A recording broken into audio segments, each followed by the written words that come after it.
Well, let's move to our first topic of discuss. Emerging from an excruciating year faced with COVID-19 pandemic, falling crude oil price, rising inflation, amongst other issues. Now, the Nigerian economy has been projected to experience a gradual growth recovery in the year 2021. Yes, while there were projections that the economy could exit recession before the end of this quarter. There have been fresh concerns that new restrictions aimed at containing the resurgence of COVID-19 could wipe away the gains of recent increase in activities and rally in oil prices.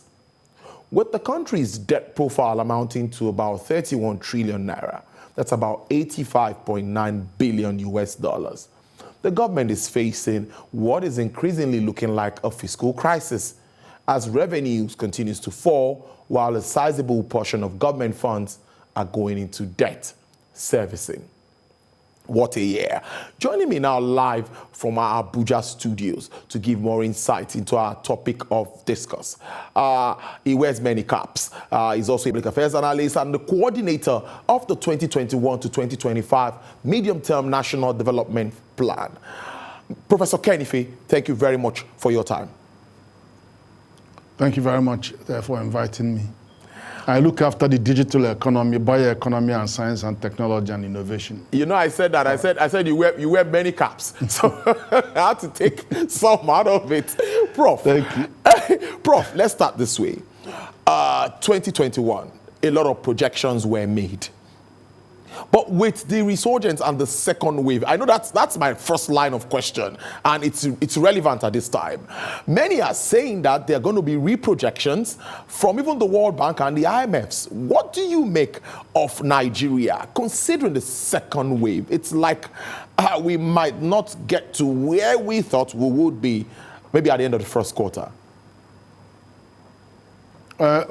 We have seen the first wave and the impact of total lockdown.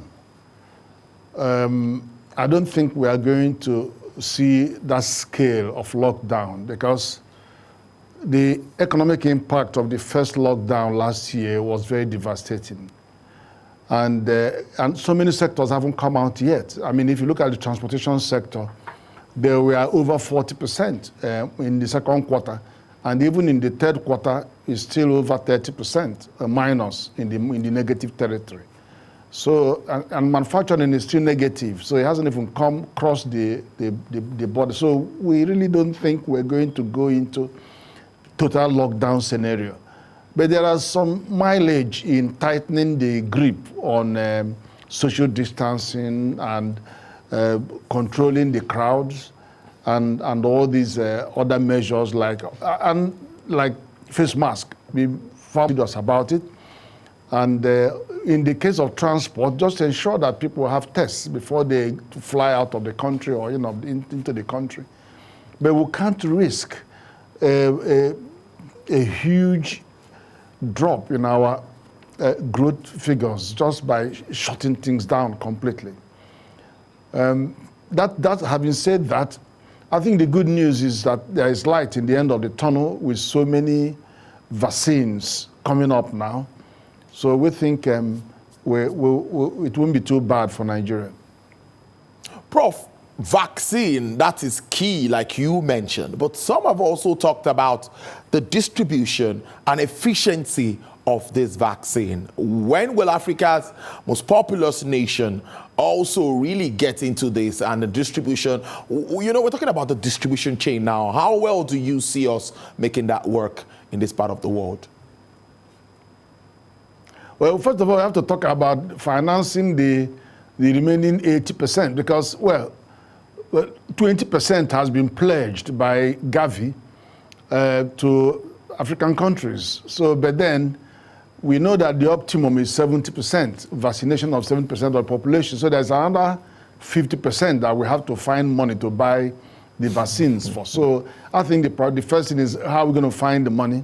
Of course, you may have to go and revise the budget to find some money for this. But distribution, yes, we will have to establish our priorities in terms of who comes first, second, and third. and then see who you use in the distribution network. And I think it's not going to be as problematic as it is in many other countries in distributing this. First, we don't have as many as they have. And there isn't that crushing sense of urgency, because don't forget that in April, people were predicting, including Bill Gates and his group, that millions of people are going to be dying in Africa, littering the streets, and we haven't seen that. We only have about 1,300 in Nigeria that have died over the period, which is only 1/3 of the people that die in a day in America. So I think we will plan for the distribution. We will wait and get our 20% that was pledged and then get on with it, but also keep an eye on the side effects and the potency of what is being distributed, and then allow a bit more time for the likes of AstraZeneca, and then the prices to come down a bit, because the first people rushing into it will pay a heavy price.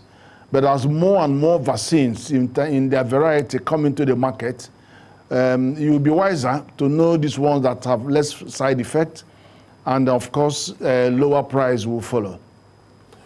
Prof, let's now talk about our interesting document, which is our spending plan for the year 2021.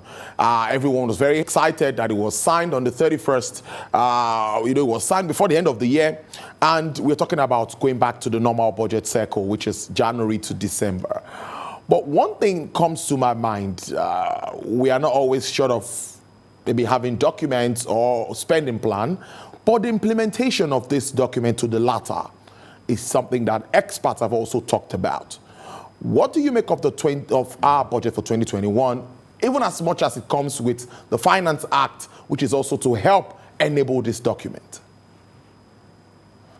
I think we actually have to commend government for faithfully implementing the plan, and then on a January to December cycle, and then having a Finance Act that accompanies the budget. This is the second time. We had 2019 accompany 2020 budget. We have 2020 Finance Act accompany 2021. And when you look at that budget, first of all, the budget provides about 30% or slightly over 30% for capital expenditure, which is good because that's about the highest we get to on capital expenditure.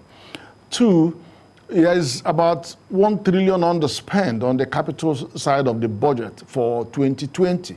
And government has allowed that to roll over to the first quarter of 2021, and that's excellent. That means we're actually going to have both a continuation spend on the 2020 capital component to move the performance to maybe around 90% or more. And then you have the same concurrent spend with the 2021 budget. So the overall impact is that there will be more capital expenditure, there's more jobs to be created out of projects, infrastructure and all kinds of projects, public works program. So we benefit. So this is even more reason why you should expect some growth in the first quarter and the possibility that we might come out of it, out of the recession. But we'll just have to see. There's spend in Christmas, which usually will attract a recovery. And then you add it to the double spend on the capital expenditure in the first quarter, then it becomes more likely that we could just about get out of it, just about.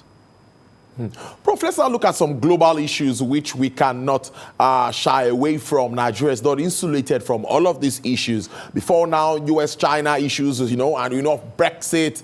Very soon, Joe Biden would also be inaugurated as president of the United States. All of this, what effect do you see it having on our country? Because Nigeria remains very strategic partners to all of these countries. Well, why we were hit by the COVID in the first instance was because China and India and those big economies of the Asian economy, tiger economies, who were buying our crude, stopped or slowed down, in fact, because of the lockdown. So we had the cumulative impact of lower volume, production volume from 2.1 million to 1.3 million barrels a day, and then a lower price from our benchmark of $57 to about $20 per barrel. So the cumulative impact was about 60% drop in expected revenue. Now, but when you have AFCTA kicking in, there's a possibility that we could work on African neighbors buying some of our crude. So that will stabilize our volumes, to stabilize both sales and production volume. We also look at the possibility that they could also be involved in our refinery projects or buy some of our refined crude. So that creates a big market for a possibility of refined crude, because don't forget that we have 75 licenses out there for private refineries. And if they are all doing 20,000 barrels a day, it will be 1.5 million barrels a day. So that would be a big market for us. So that can stabilize and cushion the foreign exchange component of our economy, because that's what is causing all these disruptions that we are having. Then, of course, the second one was the fact that over 80% of our manufacturing capacity in Nigeria are dependent in one way or the other to some kinds of imported raw materials. And that hit us because the disruption in global supply chain affected us. Our industries just went kaput, and then you had them laying off workers and all of that. And the one that was even worse hit was the pharmaceutical, where we needed the medicine for the people who are suffering from COVID. And unfortunately, the likes of India, we are not even sending the APIs, active pharmaceutical ingredients, which our pharmaceutical industry heavily rely on. And then can you imagine if the CBN didn't do what it did in 2016 and 17 by demand management and blacklisting some of these products, including rice? We wouldn't have spent a lot of money, billions, investing in rice. This country that we are exporting them to Nigeria, we are not even ready to export. So we thank God that those measures were taken. But then, looking forward, we're going to be slightly in a better position as we were in 2020, because we have so many lessons that we have learned in 2020. And we have so many macroeconomic measures and monetary policy measures that have kicked in, which will manifest more in 2021. So I think we're going to get out from the extreme difficulties that we are facing right now. Prof, I seem to agree with you that there seems to be a transition period for us to actually see the positives of all of these policies of government. But I'm also thinking as a journalist that, do you think government is doing enough to educate Nigerians so that we'll understand that we see what the central bank has been doing? Agricultural sector, trying to promote farming. Like you said, place ban on some products that we can't manufacture and produce in this part of the world. With all of these efforts, it's a two-in-one question. Can the central bank sustain all of this defense, particularly with regards to the Naira? Well, the Naira Forex issue is very, very dicey indeed. And you know that there are aggravating situations around the Forex regime. One is that 90% of our Forex is dependent on a monocultural product, which is oil and gas. And we need to diversify as much as possible. But there is more solid plans on diversification in our new 2021 to 2025 development plan.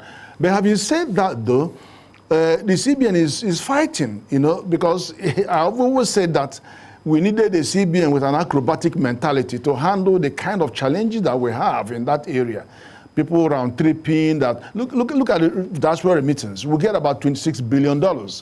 And suddenly, towards the end of last year, it began to vaporize away. We saw the thing drop from $6 billion a quarter to $3.3 billion a quarter. So that obviously angered the central bank, and then they now have to ask the international money transfers to please send people's dollar to their domiciliary account and stop meddling. And that meddling was just getting out of hand. And while they were dilly-dallying, then the CBN had to issue instructions to the commercial banks to close all the IMTO's Naira accounts, and which they did, because we're very serious about that. We don't, after all, that's where remittance is $26 billion, it's more than the oil money. So why do we not take? But having said that, though, there are other complementary aspects that bring in and augment the Forex regime, which are appearing very fast. So the international money transfer, the foreign portfolio investment melted away completely. And even the foreign direct investment, we haven't seen that for the last 4 years. But the thing is that in February, March, when the COVID arrived, the people became very nervous, and the investment started rushing back to America, where they have low inflation and then marginal increase in the interest rate. So there's positive interest rate there. But then after a short while, they started running away from America to the likes of Europe and all of that. So they're already so from our perspective, they were walking away. And there was other reasons why they had to walk away. The yield on treasury bills had dropped from 14% to less than 1% for 30-day, 90-day, 90 days, 182 days, and then 1 year. And then you also have an inflation that is over 15%. So we're already on negative real interest rates. So you wouldn't expect them to be around. So they had to go. But having said that, the opportunity that it created was combined with the CBN open market operation that exited private sector from the open market operation. There's huge liquidity in the private sector. And who benefited? The capital market benefited because they had to put their money somewhere. Apart from investing in the capital market, which made us become number one, of course, in Bloomberg's ranking. But also, if you don't find home for some of this money, you see them going to buy foreign exchange, import, and cause more problem for the economy. So you see commercial papers and corporate bonds coming in now, not at 15%, not at 13%, but at 5 to 6%. So it's a good time for corporates to borrow from the market. And that's why I'm so anxious about the 15 trillion infrastructure company, the world-class infrastructure company, PLC, that is going to be set up, which has been approved by the Federal Executive Council. I'm anxious that they should go for their 15 trillion capital right now because the money is cheap. And then they are intended to take away the burden of huge infrastructure commitment of federal government and run with it. Obviously, they have to rework them and then get PPP, a lot of them in the P. But then releasing the federal government to focus on agriculture, working with state governments, education, health, social inclusion, which is a very big success story now because we are getting quite a few people out of poverty. So the government can focus on those areas and let the private sector bring more private sector capital into the infrastructure story. So I think that's that. But government are also doing other. The government is not good in blowing its own trumpet. But I have to tell you that there are so many things that are being done. If you look at CBN has followed the agenda of 2017 Economic Recovery and Growth Plan to push more money to the private sector. Now he's doing that through increasing the loan to deposit ratio, bringing differentiated cash reserve ratio and encouraging banks. Look, I have over 4 trillion naira of your money and it's not getting you any interest. Come and take this money and lend to the private sector. Over 7 years, which is medium term and at 9% and all of that. So they're encouraging them to increase the lending to the private sector. And so all of these measures are going on. And even when the COVID struck, CBN deliberately, not by accident, but by design, to insulate the financial sector and the banking sector by granting them statutory forbearance to restructure loans. And while they were doing that, lowering the interest from 9 to 5%, while they were doing that, they were also pouring money to balance the output and demand so that you don't have a collapse in aggregate demand. So that's why you had the 50 billion go to NISAL, MD, MFB, and they increased to 150 billion. If you don't have aggregate demand, then all the things you do on output will not work. It will collapse because there's no money to buy. Nobody has money to buy.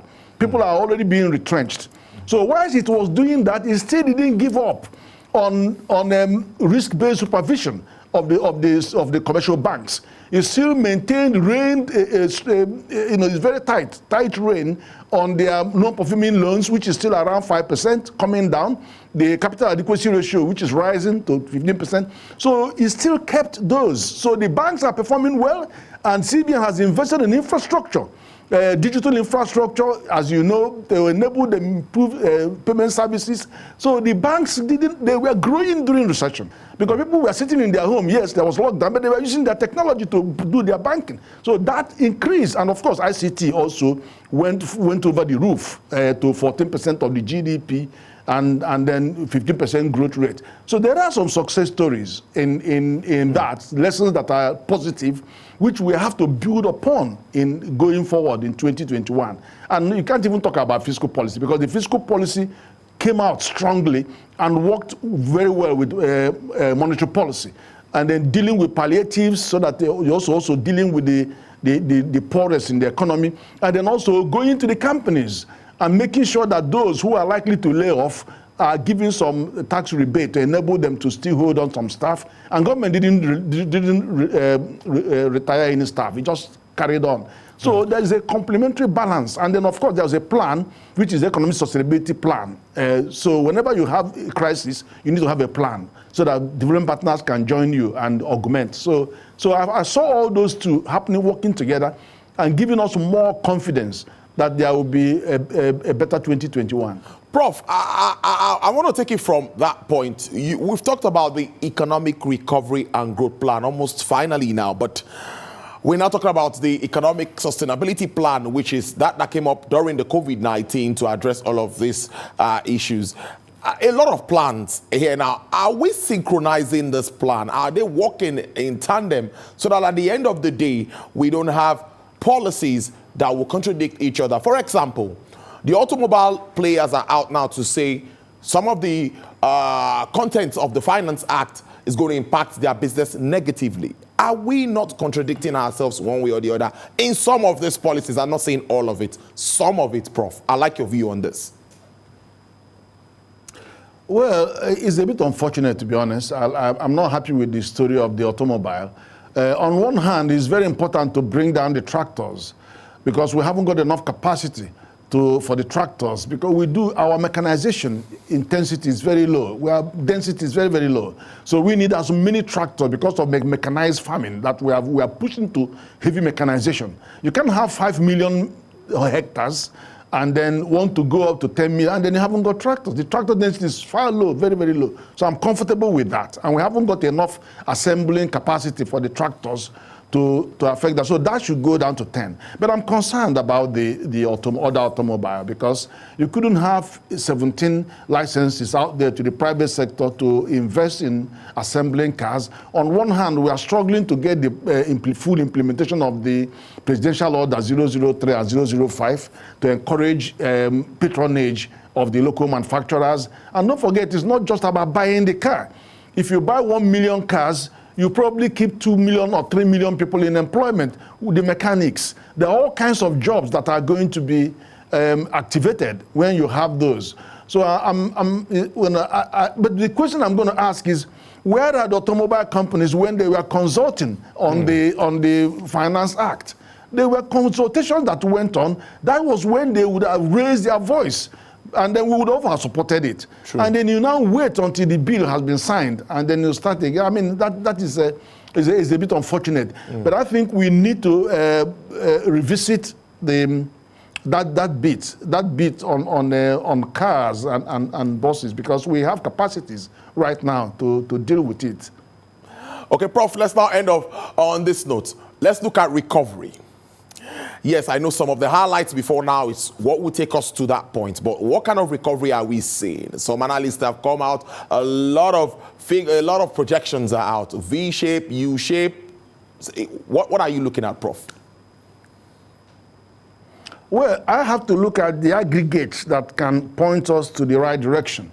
I think I know that the Christmas last quarter, there is a spend. Obviously, there's always a big spend. Yes. But the first quarter, as I've mentioned to you, the headline is the ability for us to double the capital expenditure from the government perspective.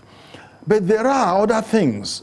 The private sector are getting a lot of help with 3.5 trillion from central bank on the table and 2.3 trillion on the economic sustainability plan on the table. There are chances that we could get more public works done. There are chances that there will be more access to finance. And in fact, look at how it's going on. We have over 4 million hectares involved in rice farmers, 1 farmer for hectare, and then look at 4 million hectares, farmers accessing finance without having to bring collateral. The only collateral is a biometric bank verification. So the answer is this: extend that to more states, extend it from 10 presidential value chain to more value chains, and then have specialized anchors like exporters.